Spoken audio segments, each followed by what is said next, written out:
Hello बच्चों, क्या हाल चाल। सब बढ़िया। बच्चों आज आपका क्लास 10th का इम्पोर्टेंट क्वेश्चन करते हैं फिजिक्स का। क्या है? प्रतिरोधों का श्रेणीक्रम संयोजन। लगभग हर साल आपके बोर्ड के पेपर में जरूर आता है श्रेणीक्रम या समांतर क्रम, दोनों में से एक लगभग आपके बोर्ड में जरूर आता है। ठीक है, हर साल आता है वो। तो प्रतिरोधों का श्रेणीक्रम संयोजन क्या बोलता है?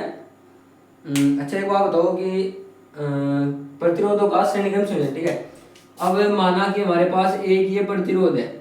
ठीक है, एक प्रतिरोध हमारा ये है। श्रेणीक्रम संयोजन में क्या होता है कि जो हमारा एक प्रतिरोध है उसका दूसरा सिरा, यानी कि ये वाला सिरा दूसरे प्रतिरोध के पहले सिरे से, ये वाले सिरे से, समझ पा रहे हो कैसे? कि अगर हमारे पास एक प्रतिरोध है तो इस प्रतिरोध का जो दूसरा सिरा होगा, यानी कि ये वाला जो सिरा होगा, ये वाला सिरा इस दूसरे प्रतिरोध के पहले सिरे से जुड़ा रहता है। ऐसे ही अगर मैं तीसरा बनाऊं इसके साथ, तो जो इस दूसरे वाले का दूसरा सिरा होगा वो इस तीसरे वाले के पहले सिरे से जुड़ा रहता है। तो जो इस प्रकार हमें ये प्राप्त हुआ इसको बोलते हैं श्रेणीक्रम संयोजन। अब जाहिर सी बात है कि इसमें आपकी जो होगी धारा सेम रहेगी। ठीक है भाई, जब आपने इसको श्रेणी क्रम में जोड़ दिया तो इसका मतलब इसमें धारा तो सेम रहनी है। ठीक है,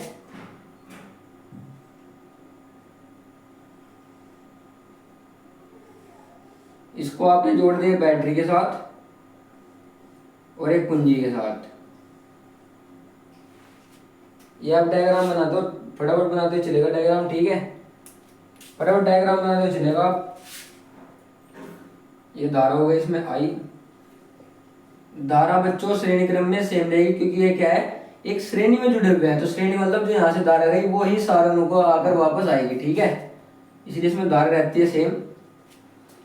अब आपको नीचे लिखना है कि इसमें माना, आपको लिखना है यहाँ पर कि माना R1 R2 R3 तीन प्रतिरोध हैं, तीन प्रतिरोध हैं ये वाले, ये R1 ये R2 ये R3 तीन प्रतिरोध है जिनको श्रेणी क्रम में जोड़ा गया है।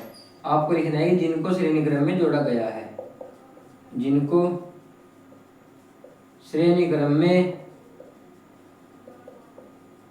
जोड़ा गया है। ठीक है, अब धारा तो सब में सेम रहने वाली है, इतना आपको पता लग गया। ठीक है, कि आई का मान तो सब में सेम रहने वाले हैं, धारा सब में सेम रहेगी। अब विभवांतर की बात करते हैं। ठीक है, अब विभवांतर तो अलग अलग होगा ना विभवांतर तो बच्चों, क्योंकि जो ये R1 है ये R2 है ये R3 है, इनमें धारा तो सेम होगी लेकिन विभवांतर तो अलग अलग होने वाला है कि R1 का अलग होगा, R2 का अलग होगा, R3 का अलग होगा। ठीक है, क्या कि इस R1 का इसका विभवांतर V1 है, फिर इसका यहां से यहां तक का विभवांतर V2 है, फिर यहां से यहां तक का विभवांतर V3 है। ठीक है, ये आपके पास समझ में आई कि इसका V1 है, इसका V2 है और इसका क्या है V3 है, और तीन प्रतिरोध है R1 R2 R3। आपको ये भी लिखना है कि जिनका विभवांतर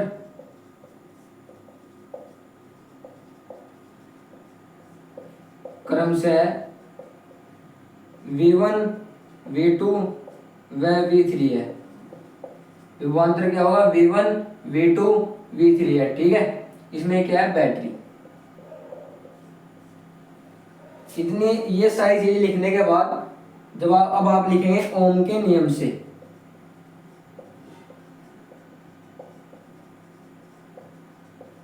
ओम का नियम क्या बोलता है? V बराबर आई आर। ठीक है, ये तो आपको पता है कि V बराबर आई आर होता है। अब हमें क्या बताना है? अब श्रेणी क्रम संयोजन का मतलब है कि हमारा जो बाद में इसके सत्यापन के बाद जो हमारा आना चाहिए वो R बराबर R1 R2 R3, यानी कि यही तो होता है श्रेणी क्रम संयोजन। यानी कि हमको तो R चाहिए, हमारा V और I कैंसिल हो जाए। ठीक है, और R बराबर R1 plus R2 plus R3, यानी कि हमें एक पूरे सीक्वेंस में चाहिए, यानी कि श्रेणी में चाहिए, ना कि अपॉन फ्रैक्शन फॉर्म में नहीं चाहिए। ठीक है, वो समांतर में आता है। तो ओम का नियम बोलता है V बराबर आई R1। जब मैं V1 के लिए लेके चलूंगा तो धारा सब में सेम रहनी है, ये बन जाएगी पहली समीकरण। जब मैं V2 के लिए लेके चलूंगा तो IR2, जब मैं V3 के लेके चलूंगा तो IR3। ठीक है, या V1 V2 V3 की वैल्यू आ गई। इतनी बात आपके क्लियर। अब मुझको एक तुल्य विभवांतर बनाना है, तो तुल्य विभवांतर के लिए मैंने माना कि एक वह क्या है, v है। तो v बराबर v1 plus v2 plus v3 total आ गया, यानी v1 v2 v3 टोटल आ गया। v की वैल्यू क्या है, ओम का नियम था ना, v बराबर आई आर। v की वैल्यू है आई आर और v1 की वैल्यू है आई आर वन, v2 की आई आर टू, v3 की आई आर थ्री। ठीक है, आई आर आई आपने कॉमन लिया तो R one R two R three, I से आई कैंसिल, आर बराबर R one R two R three. ये हो गया बच्चों आपका श्रेणी क्रम संयोजन। ठीक है, पेपर के लिए आपके इंपॉर्टेंट है इसलिए मैंने आपको करा दिए। समांतर क्रम संयोजन भी करेंगे हम। ठीक है बच्चों, इसे कर लेना आप ध्यान से।